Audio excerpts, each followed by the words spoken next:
இந்த குதிகால் வலிக்கு இந்த எருக்க இலைய பால் இருக்கிறதுனால அந்த நல்ல முத்தின இலையா பறிச்சு கொண்டாந்துட்டு இத அடுப்புல வச்சு சூடேத்தணும். ஒரு 5 நிமிஷம் அதை சுட வச்சுட்டீங்கன்னா எடுத்து மெதுவா துணியால பிடிச்சு தரையில வச்சுட்டு இந்த எருக்க இலைய என்ன செய்யணும்னா ஒரு 5 இலைய எடுத்து இந்த ஒன்று மேலே ஒன்று ஒன்று மேலே ஒன்று அப்படி எடுத்து வச்சுட்டு அது கல் சூடாக இருக்குமில்ல, அப்போ இந்த இதில் இருக்கிற பாலெல்லாம் அப்படியே சுருங்கிக்கும் பாருங்க. இதுதான் குதிகால்னு வச்சுப்போமே. இப்படி வைக்கணும். ஆத்தாடி சுடும். இப்படி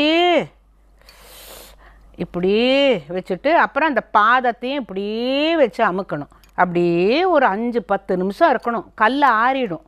2 நாளைக்கு செஞ்சால் போகிறோம். இந்த எருக்க இலையில் இருக்கிற பாலும் அந்த சூட்டில் இந்த குதிகால் வலி நல்ல குணமாயிரும்.